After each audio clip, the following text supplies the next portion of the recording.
vobiscum.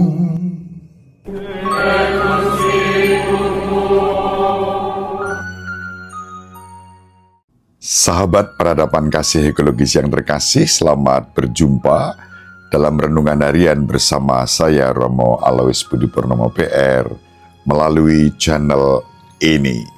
Semoga panjenengan selalu sehat, tetap semangat tanpa sambat, dan selalu bahagia kebahagiaan yang bersumber dari Tuhan Allah kita. Mari kita awali perjumpaan kita dengan bersatu di dalam doa. Kita menggunakan Mazmur tanggapan pada hari ini sebagai doa kita. Dalam nama Bapa dan Putra dan Roh Kudus. Amin. Orang yang tertindas berseru dan Tuhan mendengarkan.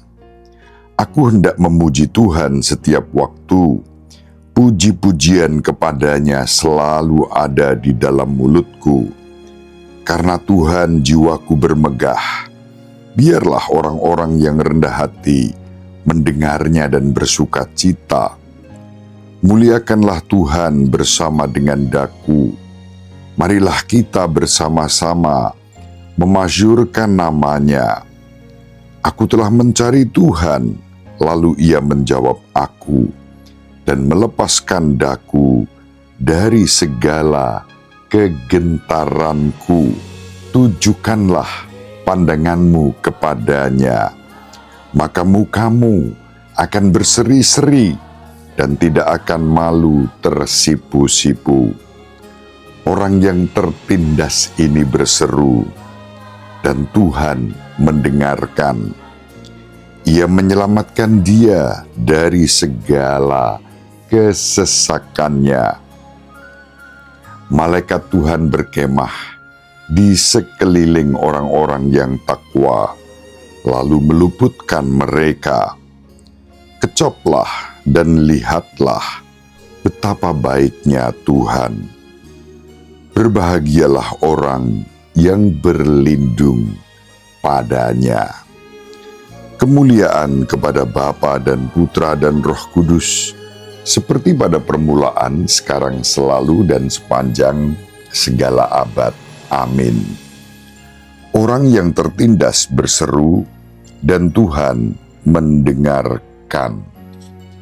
Dalam nama Bapa dan Putra dan Roh Kudus. Amin. Sahabat peradaban kasih ekologis yang terkasih, kita melanjutkan membaca Injil pada hari ini sesuai penanggalan liturgi kita. Injil Yohanes bab 3 ayat 16 sampai 21. Dalam percakapannya dengan Nikodemus, Yesus berkata, "Begitu besar kasih Allah akan dunia ini, sehingga Ia telah mengaruniakan anaknya yang tunggal, supaya setiap orang yang percaya kepadanya tidak binasa, melainkan beroleh hidup yang kekal. Sebab Allah mengutus anaknya ke dalam dunia, bukan untuk menghakimi dunia, melainkan untuk menyelamatkannya. Barang siapa percaya kepadanya, ia tidak akan dihukum. Tetapi barang siapa tidak percaya, ia telah berada di bawah hukuman, sebab ia tidak percaya dalam nama Anak Tunggal Allah. Dan inilah hukuman itu, terang telah datang ke dalam dunia, tetapi manusia lebih menyukai kegelapan daripada terang, sebab perbuatan-perbuatan mereka jahat. Sebab barang siapa berbuat jahat, membenci terang, dan tidak datang kepada terang itu, supaya perbuatan-perbuatannya yang jahat itu tidak tampak. Tetapi barang siapa melakukan yang benar, ia datang kepada terang, supaya menjadi nyata bahwa perbuatan-perbuatannya dilakukan dalam Allah. Demikianlah sabda Tuhan. Terpujilah Kristus. Sahabat peradaban kasih ekologis yang terkasih, penanggalan liturgi pada hari ini juga menunjukkan sebagai peringatan wajib Santa Katarina dari Siena, seorang perempuan suci yang pada zamannya bahkan menyelamatkan disposisi paus dan kepausan yang pada waktu itu berada di tempat lain, bukan di Vatikan, tetapi ada di Prancis karena peristiwa-peristiwa sosial politik yang terjadi. Berkat dorongan dan doa dari Santa Katarina Siena, lalu Paus bisa kembali ke Vatikan sampai hari ini. Sahabat peradaban kasih ekologis yang terkasih, Injil hari ini berbicara kepada kita mengenai Yesus Kristus yang sedang bercakap-cakap, dalam arti Yesus yang sedang mengajar Nikodemus, orang Farisi yang baik hati, yang pada waktu malam datang mencari Yesus karena dia melihat tanda yang istimewa yang dikerjakan oleh Tuhan kita Yesus Kristus, yaitu perubahan air menjadi anggur sebagai mujizat perdana yang dibuat oleh Yesus di Kana. Nikodemus melihat peristiwa itu dan dia yakin yang bisa membuat tanda itu hanya orang yang sungguh-sungguh disertai Allah. Dan Tuhan kita Yesus Kristus kemudian menyingkapkan identitasnya kepada Nikodemus. Bukan sekadar bahwa Allah beserta dia, tetapi dialah sungguh-sungguh Allah, sungguh-sungguh manusia, sebagaimana diungkapkan di dalam Injil saat Yesus menyebut dirinya sebagai putra tunggal Bapa. Dengan menyebut dirinya sebagai putra tunggal Bapa, di sana juga diungkapkan satu identitas yang tegas dan jelas, jati diri Tuhan kita Yesus Kristus sebagai putra Allah. Maka juga unsur kealahan, aspek kealahan yang sesungguhnya ada dalam diri Yesus. Kendati demikian, Yesus juga menyebut dirinya sebagai anak manusia. Dengan menyebut dirinya sebagai sang anak manusia, lalu Yesus juga tidak mengingkari bahwa Yesus sungguh-sungguh manusia. Yesus yang adalah putra Allah yang maha tinggi, sungguh Allah, sungguh manusia. Sahabat peradaban kasih ekologis yang terkasih, ada aspek misteri yang memang sedang disampaikan oleh Yesus kepada Nikodemus. Kalau kita membaca seluruh Injil Yohanes, memang Tuhan kita Yesus Kristus kerap kali menggunakan perumpamaan-perumpamaan yang lebih berisi teka-teki atau misteri ilahi. Dalam bahasa kitab suci itu yang disebut dengan istilah Meshalim, perumpamaan-perumpamaan ilahi.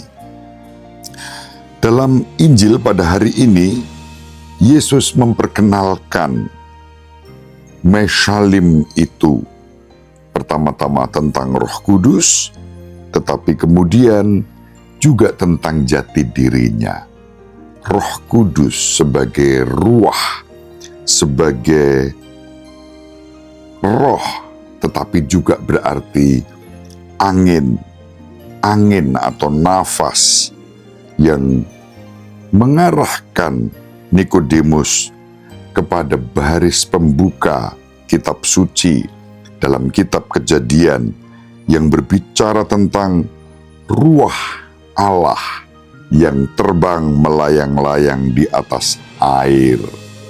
Kitab Kejadian bab 1 ayat 2. Dan kemarin kita membaca prinsip itu sama seperti angin yang tampaknya berubah-ubah.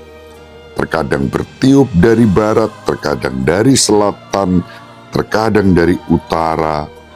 Kita tidak tahu arahnya, tetapi kita diajak untuk merasakan arah dari ruah itu, dari angin itu, dari Roh Kudus yang membimbing kita, yang pastinya kalau kita ikuti bimbingan Roh Kudus itu pasti tidak akan menyesatkan.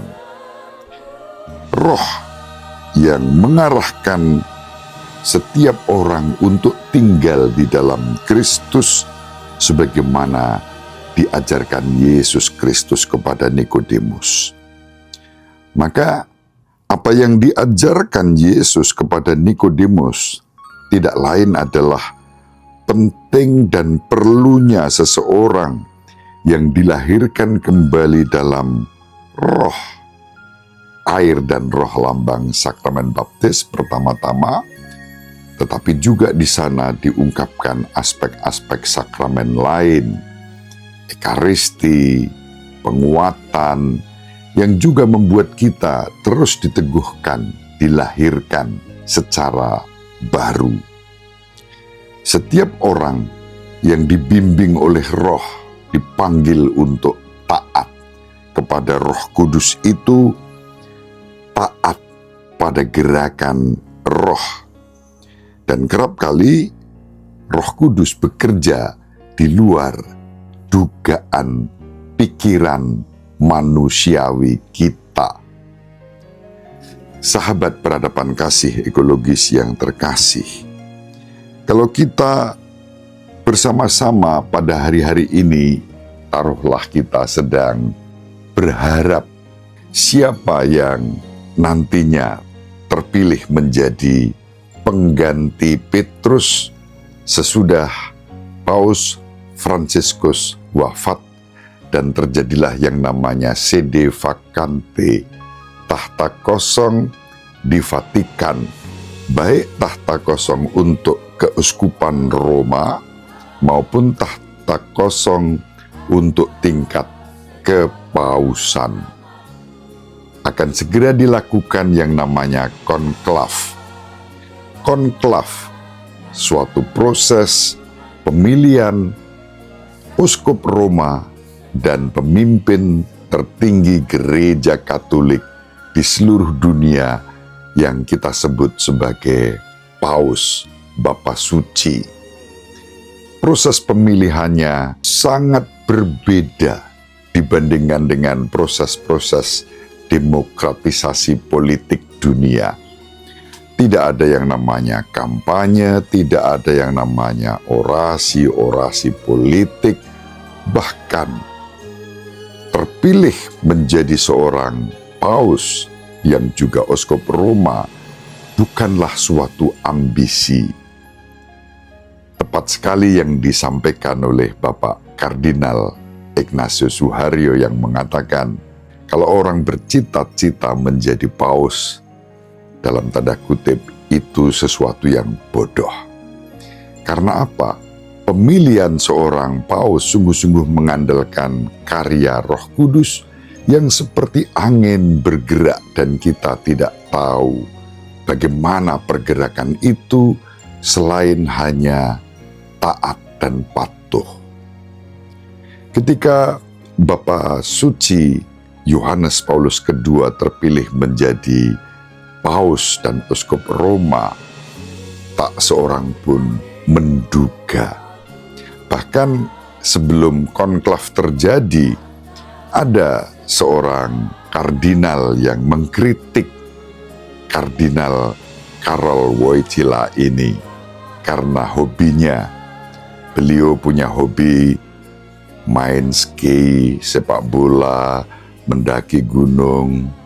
Lalu ada kardinal lain yang menegur beliau dengan mengatakan, sebagai kardinal tidak sesuailah olahraga sepak bola, main ski, kemudian mendaki gunung, itu tidak cocok.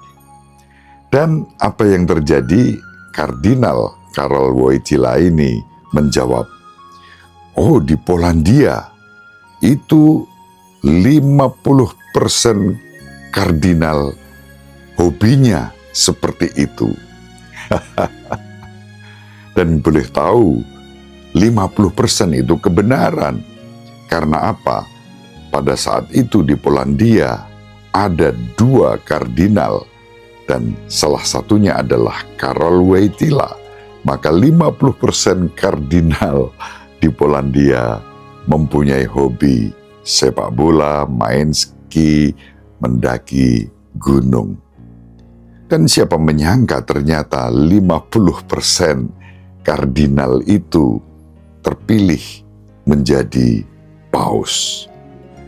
Demikian juga dengan terpilihnya Paus Fransiskus dalam konklav tahun 2013 pada bulan Maret. Pada waktu itu tak seorang pun menduga bahwa kardinal dari Argentina ini yang berasal dari Amerika Latin terpilih menjadi paus. Semua itu adalah gerakan Roh Kudus. Maka kalau sekarang ini memang di era digital, di era medsos begitu riuh rendah, menjagokan 10 besar, 5 besar, 3 besar, bahkan mengarah pada sosok kardinal dari Filipina, kardinal dari Asia, Kardinal Tagle. Beliau yang digadang-gadang menjadi salah satu calon terbaik menjadi paus. Apakah itu sesuai dengan Roh Kudus? Ya, kita tunggu saja. Kalau memang Kardinal Tagle atau siapapun yang masuk dalam 5 besar atau 10 besar itu salah satunya terpilih, ya Roh Kuduslah yang bekerja. Siapa tahu di luar semua itu, karena kita tidak pernah tahu arah dan angin Roh bekerja, Bapak Kardinal kita tercinta yang mulia Ignatius Kardinal Suharyo yang terpilih menjadi paus, semua tidak ada yang tahu. Semua adalah karya Roh Kudus, apapun yang terjadi. Yang jelas bahwa menjadi paus, Uskup Roma, bukanlah ambisi. Dan benar yang disampaikan oleh Bapak Kardinal Suharyo, sekali lagi, kalau orang bercita-cita untuk itu adalah, maaf, bodoh.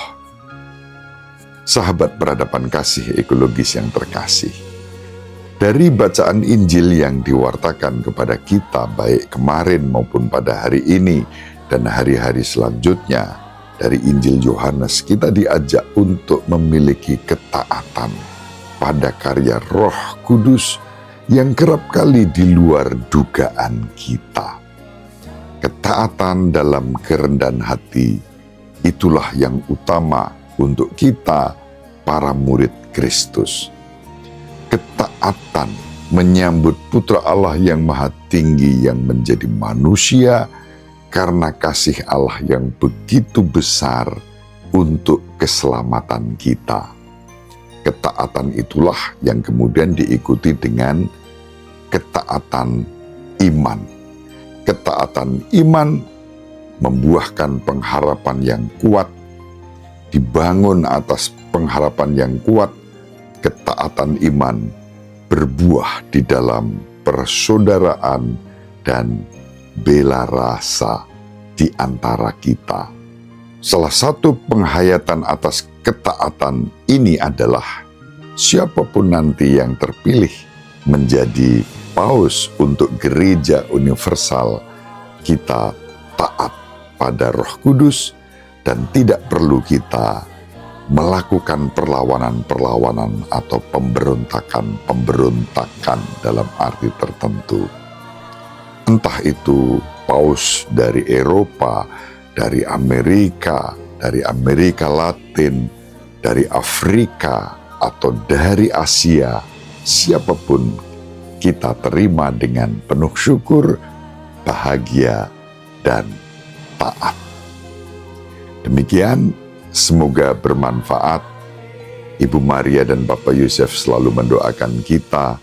Semoga panjenengan semua sahabat peradaban kasih ekologis yang terkasih, bersama seluruh anggota keluarga dimanapun berada, dibimbing, dilindungi dan diberkati oleh Allah yang Maha Kuasa, Bapa dan Putera dan Roh Kudus. Amin. Terima kasih. Salam sehat, tetap semangat tanpa sambat dan selalu bahagia. Kebahagiaan yang bersumber dari Tuhan Allah kita. Salve, shalom, salam sejahtera, berkah dalam.